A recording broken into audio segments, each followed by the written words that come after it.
Dia bilang sebenarnya itu polisi Ustaz tidak takut sama istri, cuma takut sama istrinya komandan. Dan ini komandan takut juga sama istrinya.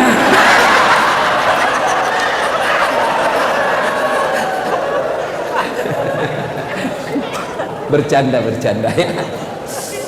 Tapi Ibu Kapolres waspadalah. Suami ibu ini pangkatnya tinggi, gagal lagi. Susah mengawalnya ini suami yang seperti ini. Menjaganya sangat sulit, susah menjaga suami yang gagah. Apalagi kalau tinggi pangkatnya, sangat sulit. Maka bagaimana cara menjaganya? Jagalah dengan kembalikan kepada Allah. Minta tolong kepada Allah, ya Allah lindungi suamiku. Tidak usah diinterogasi 24 jam. Baru 1 jam pergi menelpon, di mana Ki Pak? Di mana Ki? Saya di kantor. Bohong, coba foto baru kirim. Waduh, setengah mati kita kalau kau kasih begitu Ki Bos. Ada memang juga itu istri begitu. Kalah-kalah Kapolres. Sedikit-sedikit periksa, di mana? Di kantor. Bohong, coba kau selfie. Mana-mana video call, Mas. Maka cak memang tahu ini bagus nih tadi. Mana teknisinya itu tadi? Sudah bagus tadi itu Pak. Ya. Wa qala idan, Allah kemudian berfirman, bismillahirrahmanirrahim, innallaha wa malaikatahu yusalluna ala nabi ya ayyuhalladzina amanu sallu alaihi wa sallimu taslima. Sesungguhnya Allah dan para malaikatnya bersalawat kepada Rasulullah Muhammad sallallahu alaihi wasallam, maka wahai orang-orang yang beriman, bersalawatlah kalian kepada Rasulullah dengan sebaik-baik salawat. Salatullah salam ala toha rasulillah, salatullah salamullah ala yasin habibillah. Saya kalau di Sulawesi saya salawat begini ikut semua jamaahku. Di sini dia lihat-lihati saya. Dia kira barangkali saya nyanyikan. Ayo sama-sama. Salatullah ala toha rasulillah, salatullah salamullah ala yasin habibillah. Ibu bapak saudara-saudara sekalian teristimewa yang kita hormati, tamu spesial kita hari ini Bapak Bupati Luk Banggai, Bapak Kajati, insya Allah mudah-mudahan jadi Kajari, Bapak Kajari Kabupaten Banggai, Bapak Kapolres berta seluruh jajaran, Ketua Pengadilan dan Ketua DPRD Kabupaten Banggai yang menjadi contoh buat kita semua. Masya Allah. Apa contohnya? Pak Bupati PDI Perjuangan, wakil beliau Gerindra. Nggak ngamuk-ngamuk di Jakarta gitu baku ribu-ribu, kita jantung makiku ribu-ribu, kamu bukan jadi ikut anggota DPR. Coba belajarlah kita dari sini ya. Kali ini kita tablik akbar, temanya memelihara ukhuwah, memelihara persaudaraan. Itu inti pembicaraan kita. Dua pembicara sebelumnya mengajarkan kepada kita untuk bersaudara, jangan berpecah belah. Dan persaudaraan itu biasanya selalu diawali dengan banyak teman. Saya mau tes hari ini, Polri, saya kasih hadiah. Siapa anggota Polres Banggai yang bisa menghafal 5 sahabatnya, namanya temannya? Ayo, saya kasih hadiah. Ayo, 5 mau, jangan mau 10. 5 teman kalian, polisi, sama-sama polisi, namanya lengkap. Siapa yang hafal? Saya kasih hadiah. Ayo, angkat tangan. Ayo, sini bos. Ya, kita buktikan. Ya. Alhamdulillah Pak Diki. Tapi sebelum jawab pertanyaan itu ada passwordnya. Pertanyaannya, siapa namanya neneknya Kapolres? Ayo, apa ini? Jawab memang nih. Barang belum tentu juga dia tahu ini orang. Belum tentu juga dia tahu ya, ini namanya polisi yang tidak kehilangan akal. Siapa namanya neneknya Kapolres? Abdul Latif. Belum tentu juga Bapak tahu. Atau lebih gampang lagi, silakan mohon izin saya tanya sama Kapolres. Lebih aman. Nah, coba Bapak sebut 5 sahabat Bapak di kesatuan Bapak. 1 Chandra Esa, 2 Sukimin Esa, 3 Roland Esa, 4 Sutarman Esa, 5. Ayo, Zulkifli Islam. Zulkifli, Pak, itu baru 5, sudah sempat mati akal. Ini bagaimana kita mau mengakui persaudaraan kalau teman kita tidak tahu namanya? Belum lagi kalau saya tanya, Bapak ini yang sudah duduk di samping, sudah baku tahu enggak kenal di samping kiri kanan? Ayo, ini aja dulu yang sederhana. Ini di belakang kita tahu namanya enggak? Kanan kiri tahu enggak namanya? Itu aja dulu yang namanya persaudaraan. Kita sekarang karena medsos berdekatan tapi tidak baku sapa. Dalam Islam jangankan yang begitu, Bapak bilang hoci, Bapak ucapkan alhamdulillahirabbil alamin. Alhamdulillah. Apa jawabannya di samping? Yarhamkallah. Samping itu dia jawab lagi yahdikumullah. Itu artinya tidak boleh orang cuek di samping kita. Hati, alhamdulillah. Yang di samping kita tidak boleh diam. Kau jawab yarhamkallah. Sudah itu tidak boleh kau cuek juga di sampingmu. Yahdikumullah. Itu Islam. Hari ini nama samping kita saja tidak. Pak Deki sudah berhasil mengetahui dengan baik nama temannya 5. Oleh karena itu saya kasih hadiah. 100.000 rupiah. Bos, beda rasanya itu uang Kapolres dengan uang Ustaz. Sudah, terima kasih Pak Deki. Silakan duduk. Makasih. Pak, ada yang punya korek? Siapa punya korek? Macis. Colok. Ayo, kasih saya. Saya pinjam. Berarti ada perokok di sini. Pak, korek kecil. Tadi saya kasih uang Pak Deki 100.000. Kira-kira kalau saya minta lagi uang dari Pak Deki, mari tuangku. Bagaimana perasaannya beliau? Kurang ajar ini Ustaz. Kasih malu saya. Ayo, yang lebih parahnya lagi, uang yang saya ambil tadi itu, ya, nih. Bagaimana perasaan Bapak kalau ini uang saya bakar? Bagaimana? Tega enggak? Takaburnya itu Ustaz. Masa uang 100.000 dia bakar? Sudah lagi dia kasih orang, dia minta lagi, baru dia bakar di depannya. Bagaimana perasaan kita? Hancur? Jengkel? Begitulah orang yang memutuskan silaturahmi. Rasulullah Sallallahu Alaihi Wasallam bersabda. Tapi ambil kembali yang punya korek. Saya doakan mudah-mudahan berhenti merokok. Itu orang perokok Pak, kayak orang belen-belen saya lihat. Coba lihat orang kalau merokok kayak dongok-dongok tuh.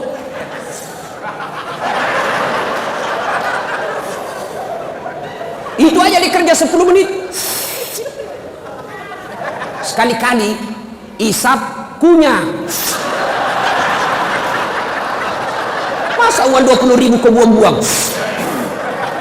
Baru kita itu yang tidak merokok Pak, di sampingnya perokok. Pas kita pulang, biar celana dalam bau rokok juga Pak. Jadi Bapak kalau merokok jangan tularkan asapnya ke kami ini yang tidak merokok. Bagaimana caranya? Kau bawa kantong kresek, bawa ke kantong plastik, isap. Sudah simpan di dalam sini, jangan kau buang. Atau sekali bungkus kepalamu. Tidak masalah itu.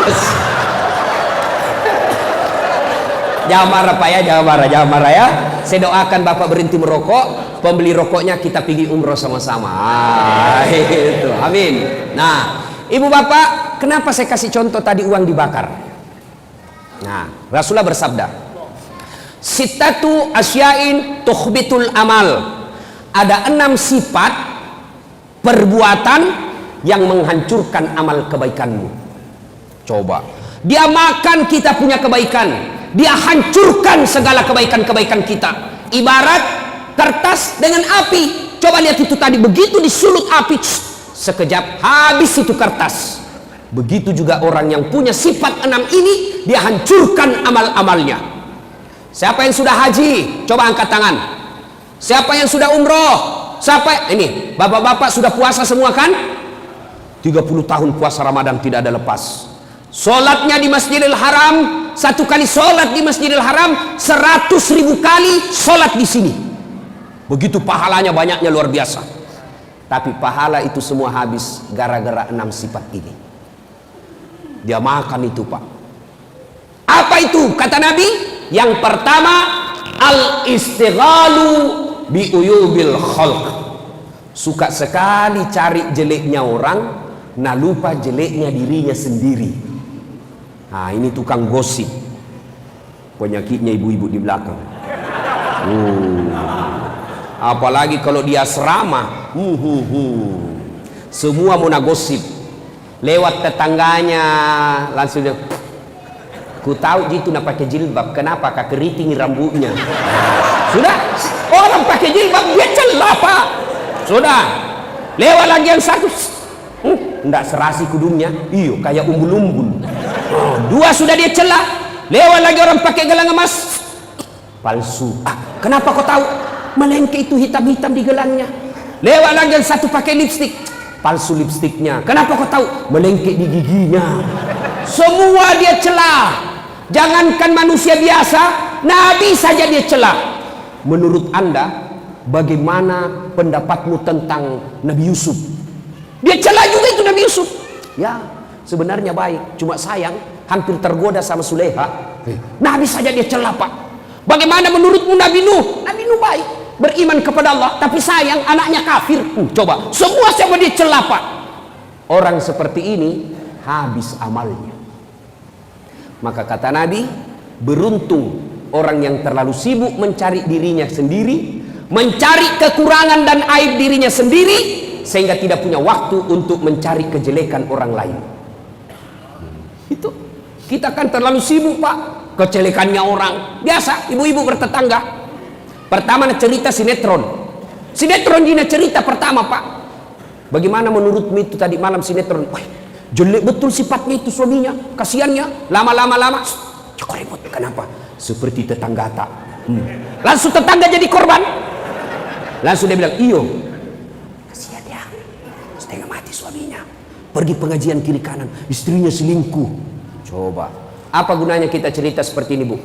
Ibu-ibu saya tanya, ada ndak yang istri yang senang suaminya selingkuh? Ada? Jawab dulu ibu, ada ndak? Tidak ada. Lalu apa gunanya kita cerita? Ayo. Maka istri yang baik, majelis taklim yang baik, anggota bayangkari yang baik, yang taat dalam agama, datang tetangganya bawa gosip, saya dengar innalillahi wa inna ilaihi na'udzubillah min zalik. Kita berlindung kepada Allah dari keburukan seperti itu. Belum tentu suami tak lebih baik dari dia. Itu baru istri yang baik. Ini tidak pak, baru iyo saya tahu itu begitu memang, padahal dia tidak tahu. Suka sekali codo, ikut campur. Barang siapa ibu-ibu yang suka ikut campur, maka nasibnya nanti di akhirat seperti toge. Tahu toge?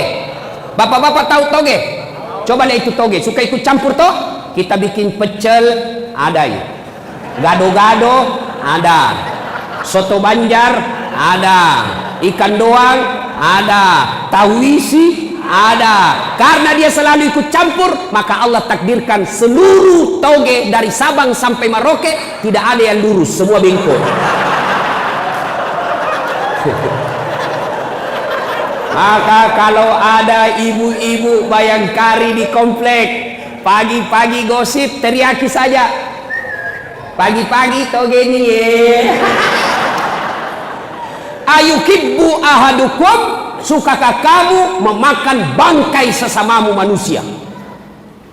Maka bapak-bapak hati-hati gunakan medsos.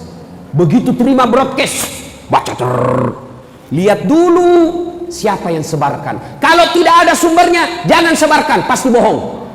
Sumber itu artinya portalnya, sumber informasinya, sumber linknya jelas. Misalnya Kompas, Detik.com atau Republika. Itu berarti betul. Kalau dia cuma abal-abal, tidak jelas apa itu sumbernya, jangan. Nanti bapak sebarkan, sebarkan.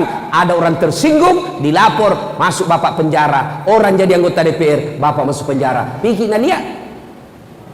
Ini yang tim sukses. Ada tim sukses di sini.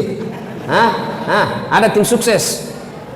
Kalau bapak jadi tim sukses, jadilah tim sukses seperti tim suksesnya Khadijah ketika ingin melamar Muhammad SAW. Namanya Nafisah. Jatuh cinta Khadijah kepada Nabi. Khadijah selalu sebut, baik ini pegawai tak Muhammad, jujur, disiplin, baik kinerjanya. Nafisa berkata, jatuh cinta ini bunda sama Nabi. Waktu itu Nabi Muhammad 25 tahun belum jadi Nabi. Akhirnya apa? Nafisa jadi tim sukses yang menjaga kedua belah pihak, menjaga harga diri kedua belah pihak, tidak mempermalukan Khadijah dan tidak mempermalukan Nabi. Dia datang kepada Muhammad. Muhammad, apa? Kata Nafisa, bagaimana menurutmu kalau ada perempuan suka kau? Alhamdulillah. Tapi ini perempuan lebih tua dari kamu, tidak jadi masalah. Tapi 2 kali dijanda, tidak jadi masalah. Tapi ini bosmu, tidak jadi masalah. Yang jadi masalah, betulkah dia suka saya? Nabi bilang, Nafisa, tenang mas bro, saya punya urusan. Tapi tidak ada hadis bilang mas bro, tidak ada. Ini gayanya dasar latif. Nafisa lalu datang kepada Khadijah dan berkata, bunda, bagaimana menurut bunda kalau ada laki-laki suka ki? Alhamdulillah, rezeki. Tapi masalahnya, ini laki-laki lebih muda dari kita, tidak jadi masalah. Lebih muda 15 tahun, tidak jadi masalah. Tapi pegawaimu, tidak jadi masalah. Yang jadi masalah, betulkah dia suka saya? Nabi dan Nafisa, tenang bunda, saya punya urusan. Coba, begini mestinya tim sukses. Jangan disuruh bikin baleho 5, hilang 2. Disuruh bikin baleho 10, hilang 5. Pergi meras kiri kanan, siap pak, 1 kecamatan, aman suara. Tapi ada proposal ini pak. Ini yang kasih stres caleg. Siapkan dah, mau petunjuk, siap. Aku petunjuk kerja saya, operasionalkan dah.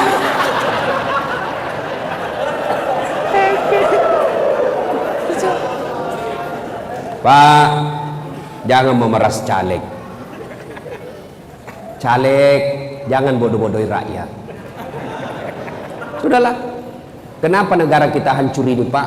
Jangan salahkan anggota DPR saja. Jangan salahkan penegak hukum saja. Jangan pengapakan legislatif dan eksekutif saja. Kita ikut salah. Bapak diajak sosialisasi, ayo kami akan menyampaikan visi misi kenapa kami maju anggota DPR. Tapi apa yang langsung Bapak bilang? Ada jitu ongkosnya, ada jianunya, pembeli rokoknya. Bapak juga rusak otaknya. Ayo, kalau mau negara baik, ayo hilangkan money politik. Anggota DPR jangan sogok rakyat, rakyat jangan mau disogok. Angkat negara kita Pak. Tidak usah demo kiri kanan, tidak usah protes kiri kanan. Mulai dari diri sendiri. Abdi nafsi, mulailah dari diri kita. Kita marah kalau kita lihat pejabat korup. Bagaimana mereka tidak korup? Mau jadi pejabat saja beli partai berapa miliar. Dan itu dari mana? Bapak sendiri yang minta disogok. Sogok 300.000 untuk nyoblos, Bapak masuk neraka. Yang disogok dan menyogok sama-sama masuk neraka. Saya tidak disogok Ustaz, saya kasih ketemu sama.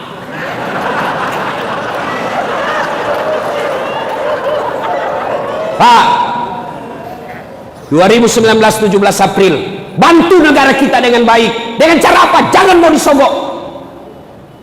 Pilih pemimpin yang Bapak yakini tidak usah bertengkar. A bagus, B bagus, 1 bagus, 2 bagus, silakan, tidak usah bertengkar. Tapi ingat, semua yang Bapak coblos demi Allah ditanya nanti tanggung jawabnya di akhirat. Kenapa kau pilih itu? Apa masalahnya? Kenapa kau pilih itu? Apa sebabnya kau pilih dia? Apa? Mari, apa alasanmu? Kalau Bapak mencoblos hanya dikasih 300.000, asari kupis saru-sari, bersekutu dengan jahat-jahat pula hukumnya. Bapak kalau mau bantu kepolisian, ada orang datang bawa beras, bawa baju, bawa money politik, rekam, bawa di polisi, lapor di Panwas, tangkap, itu merusak negara kita. Setuju? Setuju? Betul? 500.000. Pak, bagaimana tidak rusak negara kita, Pak? Mau jadi anggota DPR harus ada biaya sosialisasi. Akhirnya orang yang baik, cerdas, jujur, tidak berani maju pilcaleg, tidak ada uangnya.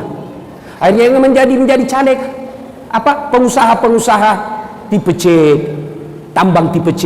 Akhirnya apa? Bapak dibeli 300.000. Begitu terpilih Bapak tidak datang. Kenapa itu anggota DPR tidak pernah datang ke kami? Kenapa mereka tidak pernah datang reses ke kami? Apa dia bilang anggota DPR? Ngapain saya datang sama kamu? Kan sudah mau kuku bayar. Masih mau kok. Yang ketawa, saya serius ini. Ayo, 2019 saatnya memperbaiki negara. Dengan cara apa?